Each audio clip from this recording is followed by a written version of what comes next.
Nordeste. Nordeste da história. Porta da colonização brasileira. Da cultura. Terra dos repentistas. Das festas. Da arte.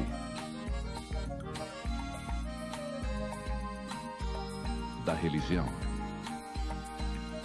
Da natureza.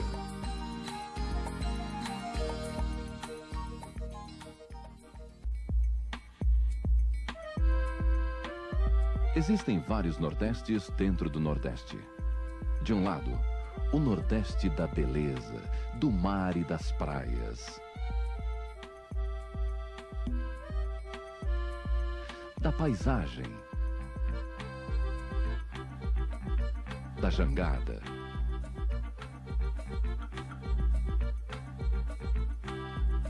Do cacau. Do outro, o Nordeste da dureza do sertão, da terra áspera, da vegetação retorcida pela seca.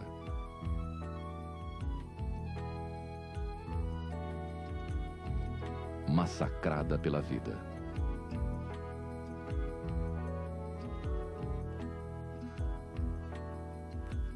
Tudo nesta terra é determinado pelo sol.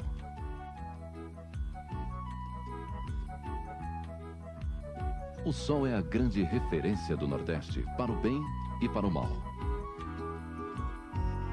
É o sol que estabelece os contrastes da terra. Ilumina no litoral. Agride no sertão. E faz florescer os campos irrigados. Há séculos, o sol desafia o homem nordestino, forjado na mistura de raças, unindo todos os contrastes da dureza e da beleza da região.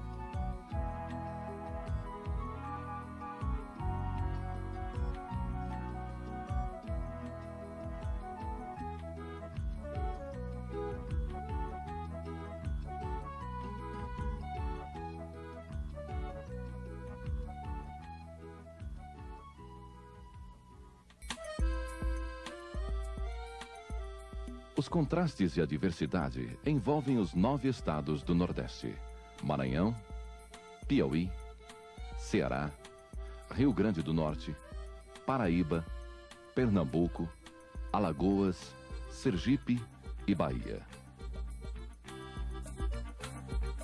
A faixa do litoral, com 3.300 quilômetros de praias, vai do sul da Bahia até a divisa do Maranhão com o Pará.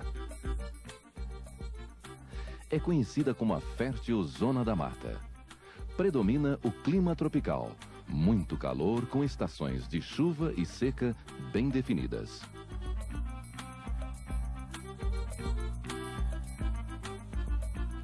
O agreste nordestino é a transição entre o litoral úmido e o sertão. Aqui chove pouco e a agricultura é de subsistência. O sertão é o grande palco da seca, que invade vários estados. O sol abrasador é o grande adversário do homem. Não há chuva nesta terra da caatinga.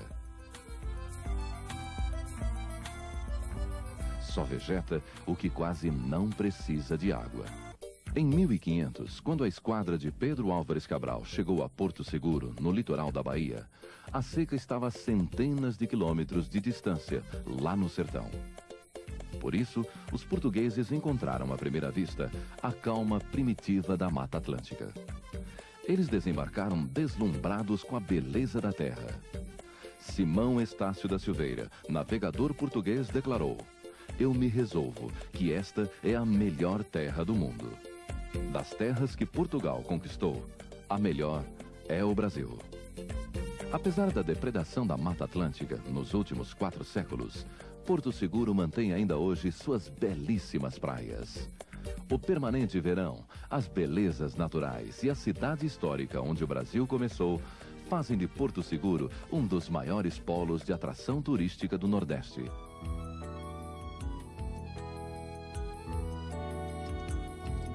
O Nordeste ocupa 20% do território brasileiro e abriga um povo que começou a se formar com a chegada dos portugueses. A cana-de-açúcar é a marca registrada da cultura nordestina. Foi com ela que os colonizadores, os senhores de engenho, estabeleceram seus domínios, o latifúndio. Os canaviais precisavam de muita mão de obra e, por isso, os portugueses foram buscar o negro africano como escravo para trabalhar nas plantações de cana e na fabricação do açúcar. O sucesso da cana determinou o rico Nordeste açucareiro, formado pelo senhor de engenho, a Casa Grande e a senzala dos escravos. Até hoje, a cana é uma cultura da Zona da Mata por causa do clima quente e úmido e os férteis solos de Massapé. A mistura das raças no Brasil começa justamente com a cultura da cana no Nordeste. Foi a cana que aproximou o branco conquistador, o índio nativo e o negro escravo. Hoje esta mistura de raças é a marca do homem regional, com seu próprio estilo de vida. Bahia é a terra onde a magia e a realidade se misturam pela força de sua história e civilização. A capoeira é uma luta que se desenvolveu no Brasil durante a escravidão. Símbolo da resistência, foi transformada em dança para que os senhores de engenho não percebessem. A capoeira, apoiada no berimbau, é a arte da dança, da luta, do corpo e da alma. Um fantástico balé. O candomblé, uma das religiões afro-brasileiras, chegou da África com os negros e se desenvolveu durante a escravidão. No candomblé, os orixás são mensageiros do amor, do axé. O sincretismo religioso surgiu como uma proteção dos negros escravos contra a censura dos senhores de engenho e sobrevive até hoje. Muqueca, pirão, carne de sol, sarapatel e acarajés. Com muita pimenta, azeite de dendê e leite de coco, os frutos da terra se misturaram à cultura do branco, do índio e do negro e deram origem a uma comida forte, condimentada, deliciosa e variada.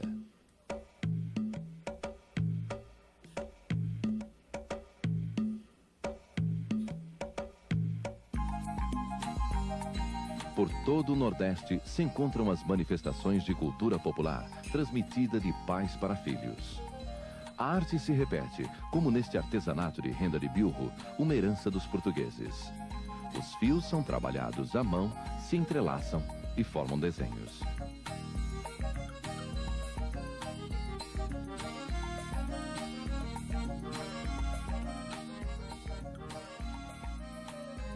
O artesanato de barro, uma herança dos índios nativos, é outra demonstração forte da arte popular na região. Em Tracunhaém, em Pernambuco, se espalham os ateliês de mais de 600 artistas. Eles fazem desde a cerâmica figurativa, de santos e personagens regionais, até utilitários como panelas, potes e jarros. Salvador, a primeira cidade brasileira, foi fundada em 1549 por Tomé de Souza, o primeiro governador-geral do Brasil. Nasceu como capital para abrigar a sede administrativa da colônia. Salvador começou a crescer em dois planos. A cidade baixa, do comércio e do porto. A cidade alta, dos bairros. Entre ruas estreitas e ladeiras, as duas cidades são hoje interligadas pelo elevador Lacerda. A arquitetura da colonização portuguesa se transformou diante da realidade nordestina. Por causa do calor, as casas ficaram mais arejadas e iluminadas, determinando o estilo próprio, o colonial brasileiro.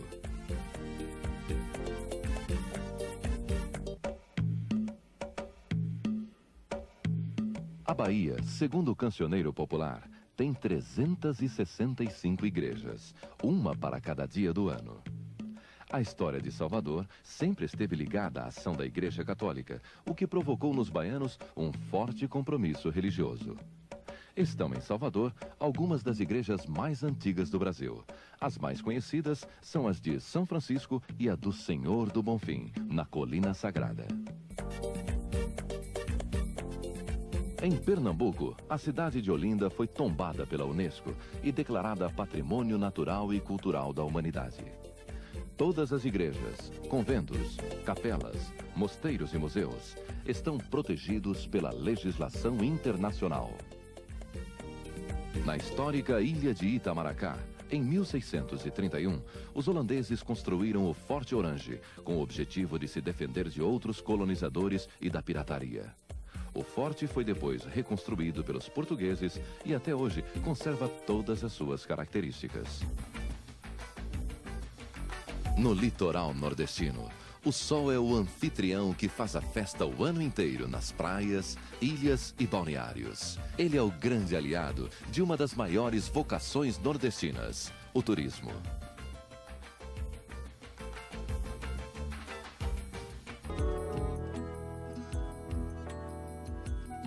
Em Fortaleza, no Ceará, a emoção do amanhecer no mar é o dia a dia da vida dura do homem que vive da pesca. As embarcações vão e voltam carregadas de camarões, lagostas e peixes. E logo são vendidos ali mesmo na praia. A vida do pescador segue no vai e vem do mar, da jangada, do pescado, até a hora do sol se pôr. No sertão nordestino, o homem forte é o vaqueiro. Na Caatinga, o sol se transforma no inimigo que castiga o homem, os animais e a terra. O sertanejo enfrenta a seca, a planta retorcida e na sua lida leva o gado magro em busca de algum pasto. Na terra de pouca chuva, o que mais cresce é a fibra do homem, que transforma a dura realidade da seca. Neste deserto de chão batido, o homem consegue dominar a seca, potencializar a energia do sol e transformar o deserto em oásis. Ao longo do rio São Francisco, o Nordeste muda. A estiagem não é mais a única realidade do sertão. Os campos irrigados abrem novos caminhos para o verde das plantações.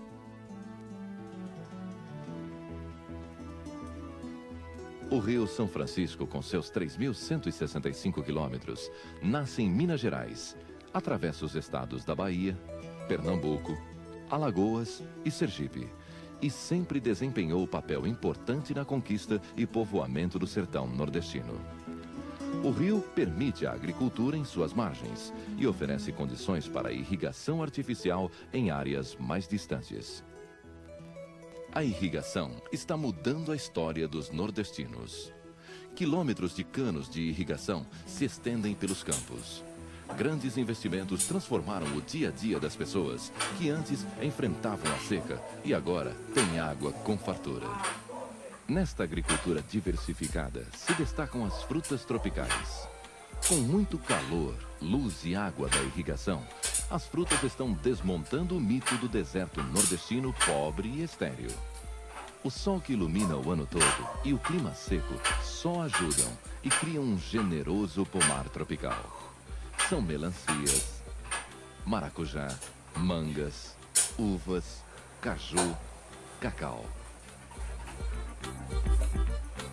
As frutas tropicais, ricas em vitaminas, cálcio e proteínas, estão ligadas ao folclore, à religião, aos mitos de fertilidade, além de evocarem a sensualidade. E o sol do Nordeste provoca uma luminosidade fundamental para a saúde das frutas durante todo o ano. Isso só é possível em outros países em alguns meses do ano. Nas irrigadas culturas, o sol permite tirar até 3 safras por ano. Aqui, o sol é o herói.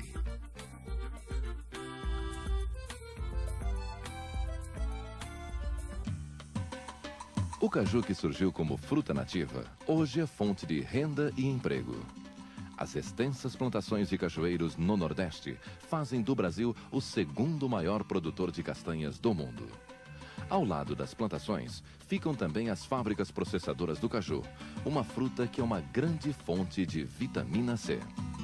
Na fábrica, as frutas são selecionadas, esmagadas e delas se tira o suco para atender o mercado interno e a exportação. O cacau, o fruto de ouro, encontrou no litoral sul da Bahia terra ideal para o seu cultivo. Nativo das Américas do Sul e Central, o cacau é cercado de lenda. Alimento dos deuses, as sementes foram roubadas dos filhos do sol e dadas de presente aos astecas, que delas descobriram como extrair uma bebida amarga. Na Bahia, o cacau chegou em fins de 1700, enquanto os europeus descobriam a fórmula do chocolate com açúcar e com leite. Os grandes frutos tingem de amarelo a árvore do cacaueiro em toda a safra.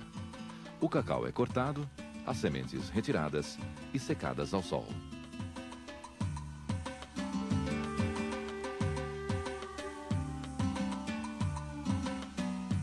Na indústria, as sementes passam por diferentes processos de seleção, torrefação e trituração, até se transformarem em deliciosos chocolates.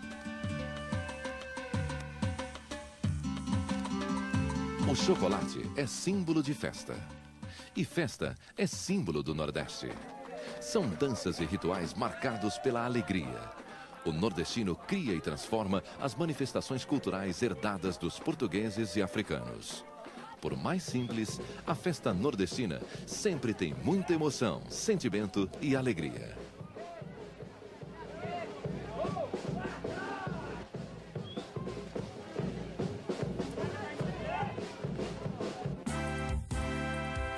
A animação cresce ainda mais nas grandes cidades. É festa de Santo Católico e do Candomblé, é festa junina, é festa espontânea, sempre com muita alegria, música e cor.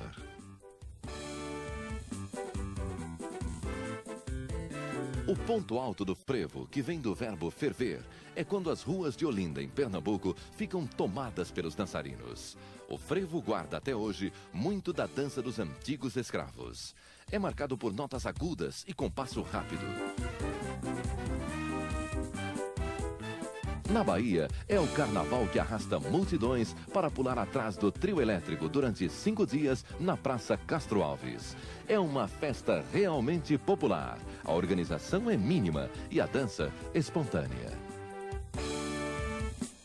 No arquipélago de Fernando de Noronha fica um dos santuários ecológicos da riqueza marinha.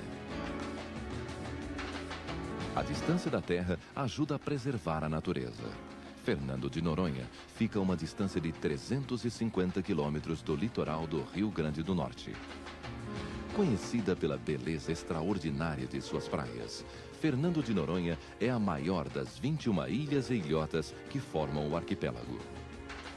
Os acrobáticos golfinhos passam a maior parte do dia em giros, saltos e cambalhotas fora d'água.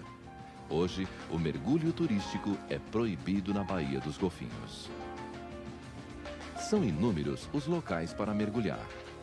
É um mergulho fascinante entre as cavernas das rochas, num contato direto com a fauna e a flora marinha. Corais, a silenciosa dança dos peixes coloridos, moreias, arraias, moluscos. Com a criação do Parque Nacional Marinho, toda a pesca foi proibida. Fernando de Noronha hoje é um distrito estadual de Pernambuco. Foi durante muito tempo território federal. Aqui, aves de todos os tipos fazem um espetáculo à parte.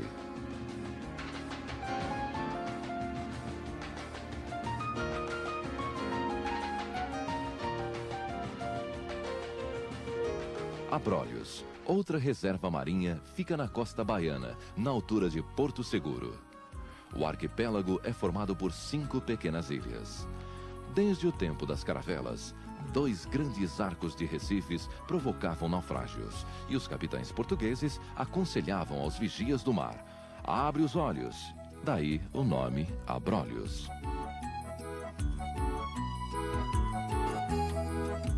São os recifes embaixo d'água que determinaram a criação do Parque Nacional Marinho. É na ilha de Santa Bárbara que há a maior quantidade e variedade de belíssimas formações de corais.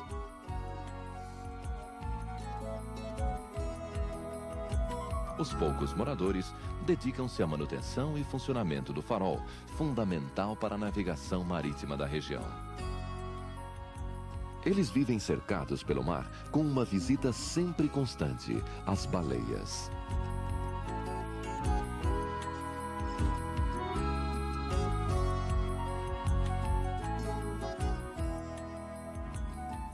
é com a preservação da riqueza marinha destes santuários ecológicos, das belezas naturais da terra, das praias ensolaradas, que o Nordeste se projeta para o século XXI, uma região definitivamente decidida a deixar de ser pobre.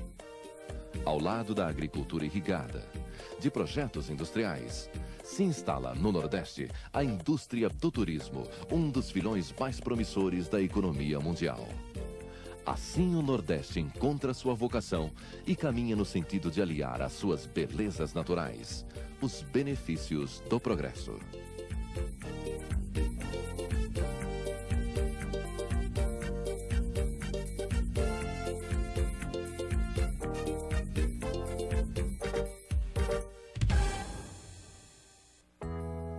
Nordeste em números.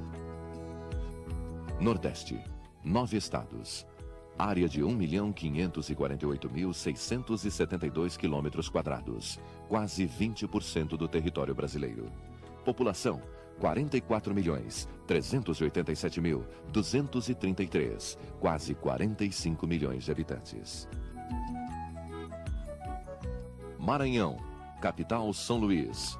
Área, 329.555 km². População, 5 milhões de habitantes. Piauí, capital Teresina. Área, 251.273 km². População, 2.600.000 habitantes.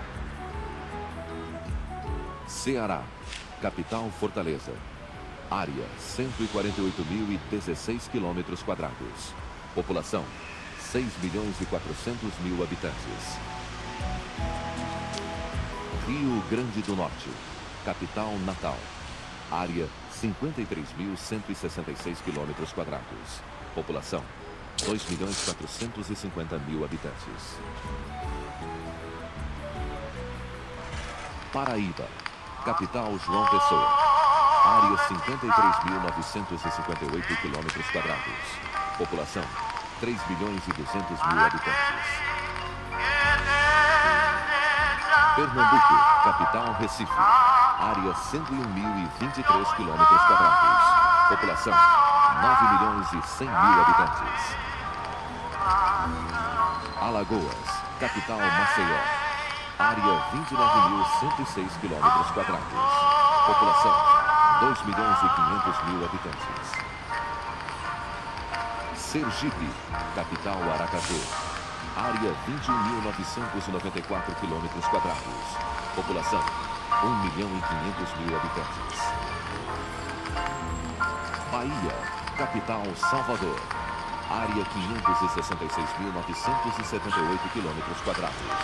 População, 11.800.000 habitantes.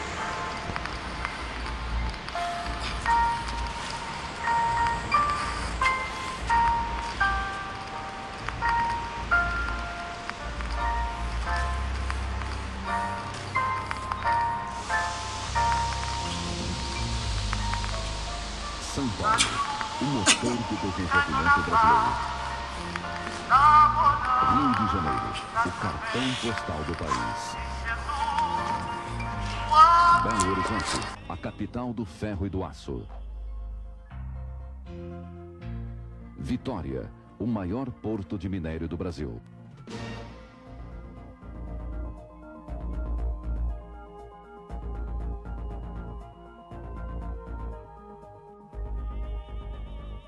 Estas são as capitais do Sudeste, a região mais importante do Brasil.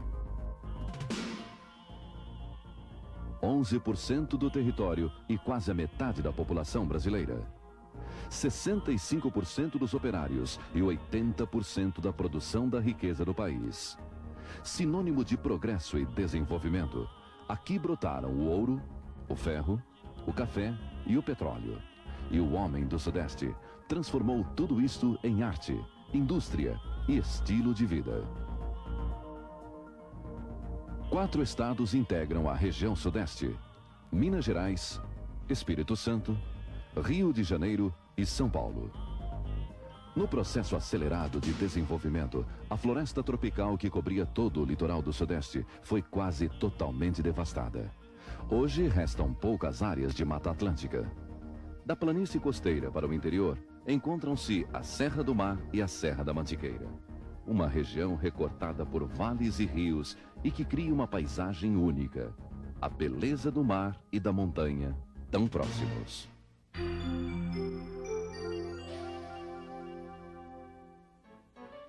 Brasil, século XVII. A cana-de-açúcar floresce no Nordeste. Mas já na virada do século, não consegue competir com a superprodução das Antilhas e entra em decadência. No Sudeste, o fracasso da produção de açúcar na capitania de São Vicente estimula a colonização rumo ao interior. São as entradas e bandeiras à procura das minas de ouro. Enquanto isso, nas terras de Minas Gerais, os bandeirantes descobrem outra riqueza, mais fácil e valiosa. As pepitas de ouro, em pequenos riachos, a céu aberto. Brasil, século XVIII. A descoberta do ouro nas terras de Vila Rica, hoje Ouro Preto, e nas cidades de Mariana e Sabará, muda o país. O ciclo da mineração traz os portugueses atraídos pelo ouro, e junto com eles, chegam também milhares de negros trazidos para o trabalho escravo nas minas. Resultado, a população brasileira cresceu 11 vezes no século XVIII.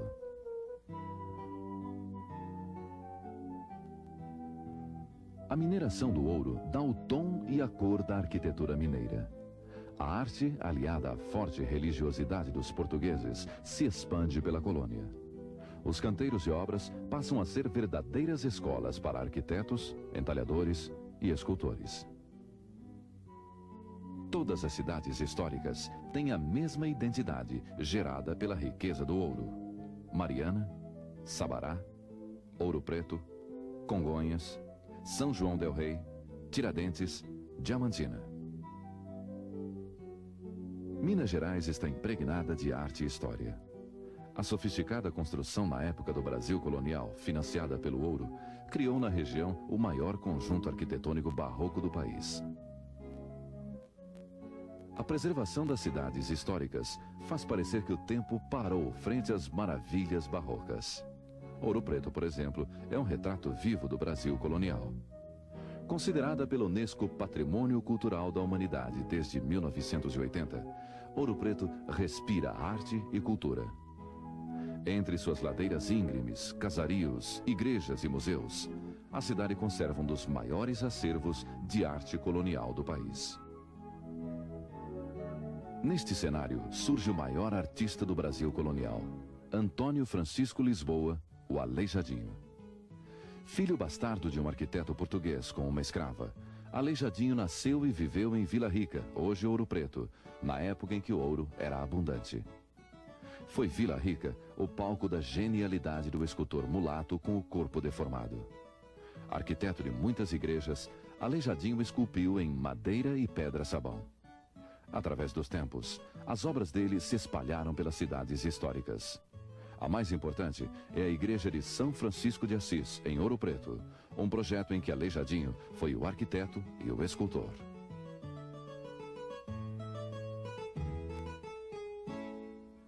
A obra de Aleijadinho é um exemplo de como o ouro financiou a arte no Brasil colonial. Mas a exploração das jazidas era rigorosamente controlada por Portugal. De cada 5 barras de ouro fundidas, uma ia para Lisboa na forma de imposto. O fracasso da cana-de-açúcar e a riqueza do ouro deslocaram em 1763 a capital de Salvador para o Rio de Janeiro. Todo o ouro para Portugal viajava através do Porto do Rio, que ficava bem mais próximo do centro minerador. Primeira cidade de Minas Gerais, Mariana conserva as marcas da riqueza do ouro. Já a histórica cidade de Congonhas abriga os famosos 12 profetas de Aleijadinho. Estas duas cidades, Mariana e Congonhas, juntamente com Belo Horizonte e Santa Bárbara, são as cidades que formam hoje o quadrilátero ferrífero de Minas Gerais, na área central do estado.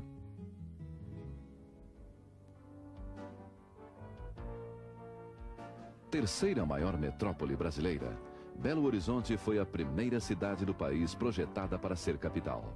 E hoje é a capital do aço e um dos maiores centros brasileiros de moda. E se Minas foi o auge da arte barroca no Brasil, Belo Horizonte é um dos marcos da moderna arquitetura brasileira. O conjunto da Pampulha, idealizado por Juscelino Kubitschek no início dos anos 40, reuniu grandes artistas.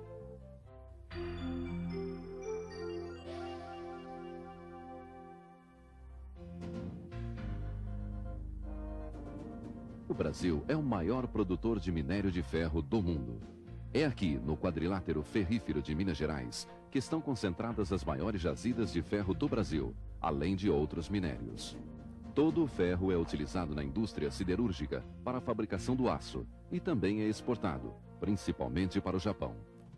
Através da estrada de ferro Vitória-Minas, viaja o ferro das jazidas de Minas Gerais para os portos de exportação do Espírito Santo. Os trens percorrem uma extensão de 550 quilômetros. Com a criação da Companhia Vale do Rio Doce, em 1942, o ferro de Minas passou a sair pelo Espírito Santo. Primeiro pelo Porto de Vitória. Hoje, o Porto de Tubarão é o maior terminal exportador de minério de ferro do mundo.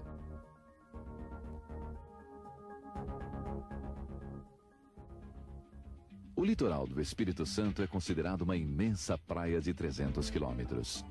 É uma região onde quase não chove.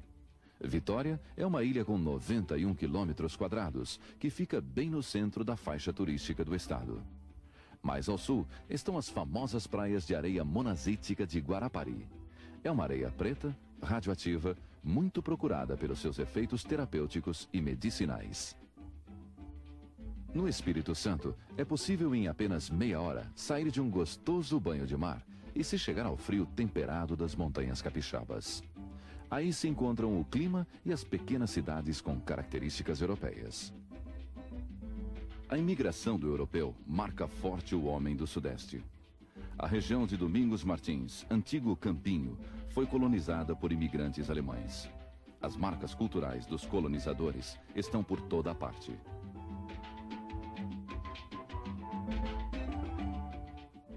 Já Santa Teresa, incrustada nas montanhas capixabas, foi colonizada pelos italianos. Fica aqui o maior centro ecológico do estado, o Paraíso dos Beija-Flores. Criação do naturalista Augusto Husky, o Museu Melo Leitão tem várias reservas biológicas, onde vivem mais de 3.000 espécies de colibris, todas já estudadas e catalogadas. É a maior coleção viva do mundo.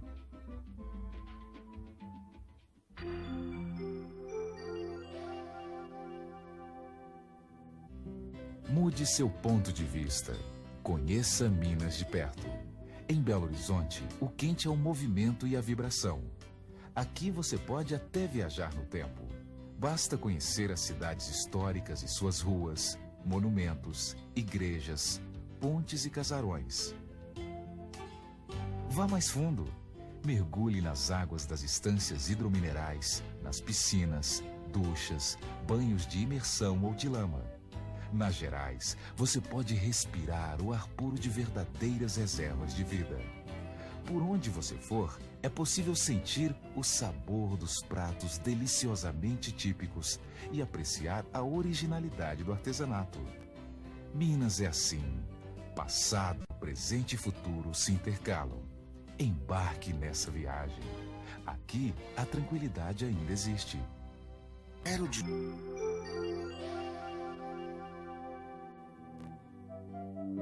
Brasil, século XVIII, últimas décadas. Na região das Minas Gerais, começa a acabar o ouro fácil dos rios. A mineração entra em decadência e o café surge no cenário do Sudeste. Na região do Rio de Janeiro, sul de Minas e avançando pelo Vale do Paraíba em direção a São Paulo, começa a florescer uma planta pequena, carregada de grãos, que vai se tornar a maior riqueza do país, o pé de café. Brasil, século XIX. O crescimento da pequena plantinha do café, que tinha chegado ao Brasil em 1727, vindo da Guiana Francesa, explode no Sudeste. O café assume a liderança da economia brasileira e vira a marca registrada do país no exterior. o Brasil torna-se o maior produtor do mundo. O café mudou a vida de São Paulo. O aumento do plantio multiplicou as cidades e suas populações. Mineiros e canavieiros trocaram o ouro e o açúcar pela nova riqueza que surgia. O café, em 1810, já saía pelos portos de Santos e do Rio de Janeiro. No final da escravatura, em 1888, começaram a chegar pelos mesmos portos os primeiros imigrantes alemães, espanhóis e principalmente os italianos, que deixaram traços marcantes em nossa cultura. O café foi o responsável pela formação de uma nova aristocracia rural, a dos grandes fazendeiros. O antigo senhor de engenho teve que repartir seus poderes com os chamados barões do café, cujos palacetes ocuparam a Avenida Paulista. Hoje, a centenária Avenida Paulista, construída de concreto, ferro e vidro, com o dinheiro dos bancos e das indústrias, mal se recorda dos antigos moradores. Em apenas 2 de seus prédios, o da Federação das Indústrias de São Paulo e da Federação do Comércio do Estado, concentram-se cerca de 40% do produto interno bruto do país. O MASP